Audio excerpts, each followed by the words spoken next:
Hello, today I'm going to talk about our effective program debloating system using reinforcement learning technique. So the problem is that the size and complexity of modern software has been growing so rapidly so far. One example here is from Linux kernel. The size of Linux kernel has been also exponentially growing from the initial version to the latest version. So the natural consequences of this software bloat is first, performance degradation. The second one, maintainability issues. The third one, most significantly, safety issues. So actually, many security vulnerabilities have been reported in some extra functionalities in this kind of bloated software. So our next question is, how do we reverse this trend? People already know about this issue well, and also they have been working on some projects such as BusyBox. BusyBox is a Unix utility package for embedded software. So each BusyBox program contains only a few core functionalities within very small size of code. So let me briefly compare the customized version of tar with the original version of tar in common Linux distribution. First of all, the original version of tar contains 97 command line options, but the customized version of tar in BusyBox only contains 8 command line options. And also the original version consists of 45,000 lines of code, but the customized version only contains 3,000 lines of code. And also, as I showed before, this particular version of tar has some non-security vulnerabilities, but this customized version does not have security vulnerability. So our next question is, what is the state of the art to customize this kind of software? So people mostly write customized version from scratch. So our research goal is to automate this process. So we want to make a system that automatically generates a customized version of software with given a high-level specification from a human. So actually our system can generate a customized version of tar that contains the exactly same command line option with the BusyBox version with a similar size of code with the BusyBox version. So we propose a automated program debloating system called Chisel that satisfies the following criteria. First of all, the outcome should be minimal, which means that our system should aggressively remove existing functionality, existing code as possible. And also, the system should be efficient, so it should be scalable to larger program. And the next one is the outcome should be robust enough, which means that this debloating process should not introduce any new security vulnerabilities. The next one is the outcome should be natural enough, which means that people can easily understand the reduced version and easily maintain the reduced version in the future. So last thing, the system should be general enough so it can handle a variety of programs and specification and so on. Here is one concrete example from GNU tar. As you can see, our system can remove a lot of existing code that are not necessary for our desired functionalities, including this existing CVE. As you can see, our system does not perform any complex program transformation, but we just perform a simple program reduction. So human can easily compare these two versions side by side. So from now on, I will talk about our system architecture. First of all, our system takes a program and high-level specification. And our debloating module keep reducing the existing code until it finds a minimal version of program that still satisfies this high-level specification. Once we get a reduced program, our validation process can check the robustness of this reduced program using static and dynamic analysis. If this validation process can find some erroneous behavior in the reduced program, we augment the high-level specification with the counterexample from the validation process. We continue this outer loop until we find a correct reduced program. So here are some key questions. First of all, how do we provide high-level specification? The second one is, how do we effectively reduce larger programs? The last one is, how do we validate the robustness? First, I will talk about the high-level specification. This is one example for GNU tar. We can provide a high-level specification as an executable script program. This bash script we wrote for GNU tar, but the high-level structure is the same for other programs. Typically, this kind of script program checks 3 different kinds of properties. First of all, this function checks whether the reduced program at least should be compilable or not. The second function checks the reduced program preserve the same output compared to the original program modulo the desired properties. In this case, we can use some regression test suite from the original developers. For example, in case of tar, we can use the original developers test suite that checks the functionalities for archiving multiple files or extracting or some listing or some other functionalities. The last property is the reduced program should not crash at least. So in that case, we can use some dynamic monitoring systems, such as Clang sanitizers and so on. So the next question is, how do we effectively reduce the input programs? Our system is basically based on delta debugging algorithm, which is a well-known reduction algorithm. The original delta debugging algorithm takes oracle that is actually our test script. This oracle returns a binary value through pass or fail. And this algorithm is guaranteed to find a one minimal program, which is a kind of local minimality, but still it preserves the high-level specification.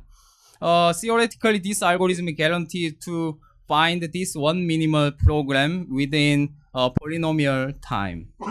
But the naive delta debugging algorithm is not efficient for our setting because of 2 reasons. Because every time this delta debugging algorithm should execute this test script. But in our case, this test script has to execute a compiler and also a bunch of test cases, which means this test script has non-trivial computational cost. And the second problem is, as the input program is getting bigger and bigger, the search space is also becoming very huge. So naive delta debugging algorithm that blindly search toward a minimal program is not very efficient for our case. So our solution is that we learn a policy for delta debugging using reinforcement learning. And then we guide the search based on the prediction of the learned policy. Because we don't totally break the high-level structure of delta debugging, but we just prioritize the candidate program in the process of delta debugging based on the prediction. Our new algorithm still guarantee one minimality and the polynomial time complexity. And also we additionally discard some nonsensical program upfront. For example, some program that has invalid syntax or some does not have main uninitialized variable and so on. So here I want to show you the difference between guided version and unguided version of delta debugging. As you can see, the naive or the original delta debugging cannot find a minimal solution until after 5,000 iteration. But the guided version quickly finds a one minimal solution within 1,500 iterations. So here is one more concrete example from MKDIR. So the shaded code part are actually not necessary for our desired functionalities. So both of the delta debugging algorithm will eventually remove this shaded part and eventually find one minimal program that only contains these orange boxes. So from now on, I will show you how these two delta debugging algorithms work. First of all, the unguided delta debugging. It first try to divide the whole program into two parts and try each of them.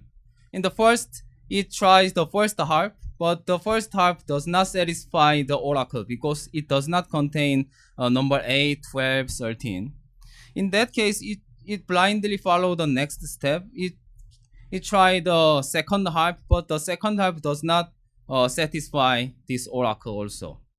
And then it get into more granularity and perform the same process recursively again and again. For in this case, it tries 1, 2, 3, 4, and also it will try the other side and so on and so forth.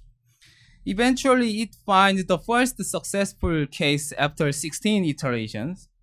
And finally, this algorithm can find one minimal solution after 65 iterations. From now on, I will show you how this guided delta debugging work. Our algorithm will make the same mistake at first. We first try the same first half, but it failed. The different thing is our algorithm learns some knowledge from this trial and error. So we simply encode this failing candidate as a Boolean vector, and we can give a label based on the oracle's output. And we simply learn a decision tree using this training data. And we don't blindly follow the original delta debugging steps, but instead we try the next candidate based on these decision trees.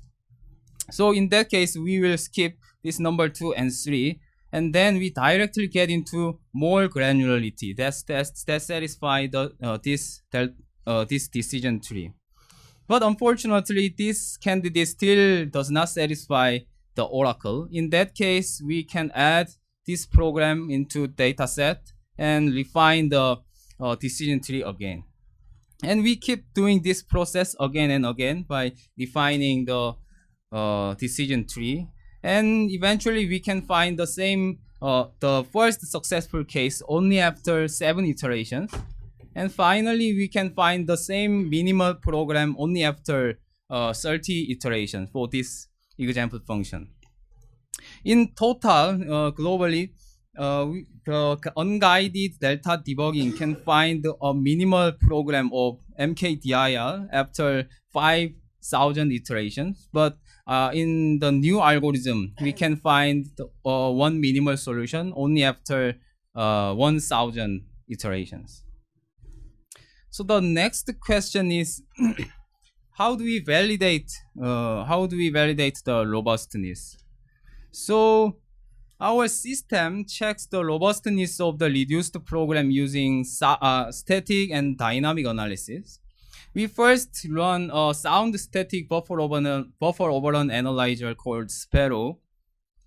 And the reduced, for example, in case of tar, the reduced version of tar only report 19 alarms, so which makes it feasible for manual inspection. Actually, we manually inspect all the 19 alarms, and they turned out to be all false.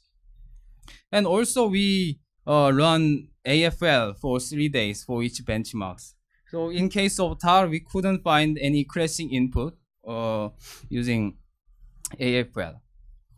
But sometimes this AFL can find a new crashing input in the reduced program. For example, for grep, our initial test script only contains very short input, unfortunately. So our system Chisel just removed this kind of memory reallocation process. But AFL can easily generate very long input that crash this reduced program. In that case, we can augment this counterexample to our high-level specification and rerun our system again. Typically, in our example, this kind of augmentation iteration process can converge in up to 3 iterations for our benchmarks. So from now on, I will show you our evaluation results. So we have tested our system with 10 widely used Unix utilities. Each of them has a known security vulnerability. And also, we first removed all the unreachable code using sound static analysis upfront. And also, we provide a high-level specification that supports the same command line options as BusyBox versions. And also, we used the test suite by the original developers. And we first measured the size of reduced program produced by our system Chisel to the original program and the handwritten program in BusyBox. First, the original program contains 55,000 statements, 55,000 reachable statements in the original program. But Chisel can remove around 89% of them, which is comparable to the handwritten version that are in BusyBox toolkit. And also we can provide security hardening, which means that first our system can remove 6 out of 10 existing security vulnerabilities. The remaining 4 are really hard to fix by only program reduction, so for example, race condition and so on. And also we measured ROP, the number of ROP gadgets. So Chisel can remove around 66% of ROP gadgets. And also it can remove around 95% of static analysis alarms. So we can manually inspect all the 243 alarms and they all turn to be false. And also we measured the reduction time to the existing program reduction tool. First of all, a line-based program reducer called C-reduce. Line-based, I mean this reducer reduce program in terms of line. So in this, for this C-reduce, C-reduce ran out of time for 6 programs out of 10 our benchmarks. The second baseline is a grammar-based reducer called Pulses. This reducer reduces the program with respect to the target grammar, in this case C grammar. But this grammar-based one also ran out of time for 2 programs out of 10. Our system can run all the program within 12 hours and also on average 7 times and 4 times faster than the existing tools. Okay, let me conclude this talk. We provide our system Chisel that is doing tractable search using learning guided delta debugging. Also, we can provide security hardening by removing undesired features aggressively. And also, we have checked the robustness of the reduced program using static and dynamic analysis. We recently released our source code in GitHub, so you can try the program. And in the paper, we provided all the reduction algorithm details, learning algorithm, and also some engineering issues and design choices.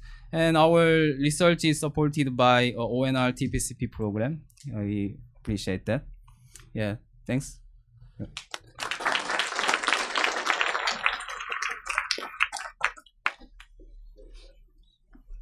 Hung Ying from UC Riverside. Very interesting work. So I'm curious, did you compare your minimized results with unguided delta debugging? Oh, we compared, but because these 2 algorithms, both of them guarantee one minimality, but it is not global minimal, it's local minimal. But in practice, in our experiment, these 2 programs looks very similar, with some small. Okay, I guess the fundamental question is, yes. Does your algorithm guarantee to find the minimized answer. Yeah. Okay. Because I didn't exactly follow what you said about the reinforcement learning, but from the example you showed, Yes.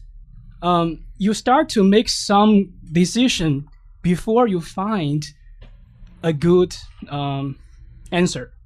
Okay, because in general, reinforcement learning is that you have lots of trials, lots of failures, and then success, right? Yeah. But from your example, you start to make decisions even before you find some minimization. I'm just curious, how do you actually do that?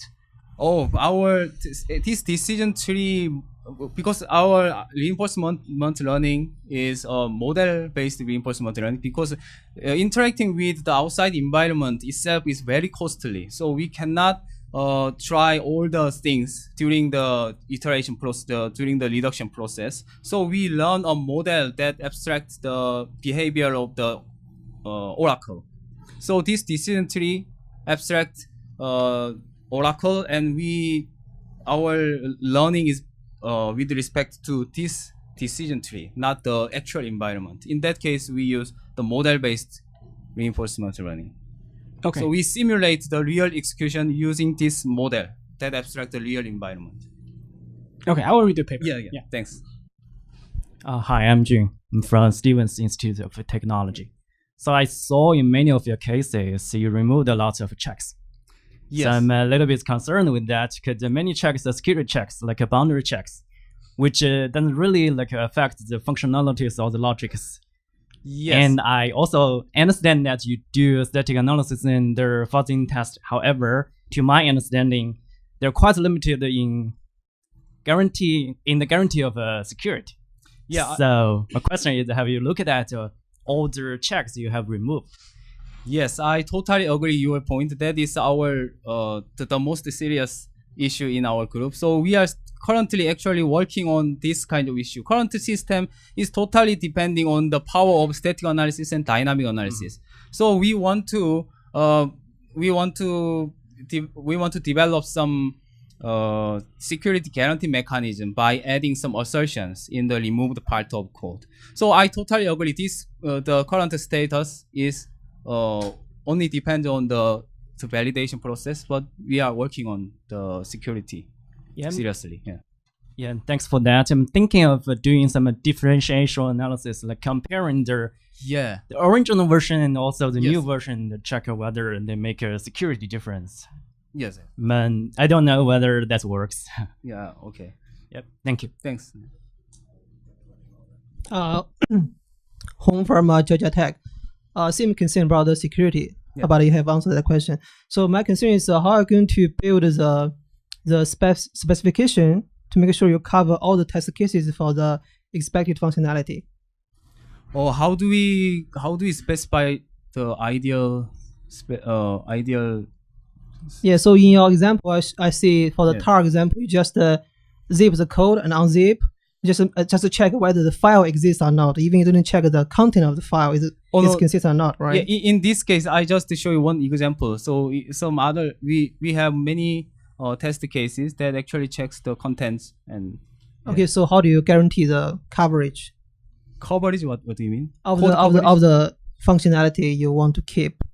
Oh, that only depends on our specification. Currently, our specification is written in terms of input-output test cases. Yeah. But there's a lot of randomness and you can measure all the possible test currently, cases. our system only guarantees the correctness with respect to this scene input-output behavior. Yeah. Okay, we can offline. Okay, thanks. Lorenzo Di Carli, Worcester Polytechnic Institute. Yeah. I'm curious about the process of augmentation. Yes. So, can you do fuzz testing at every iteration, or you only do it on the final product? Final product. Okay. Yeah.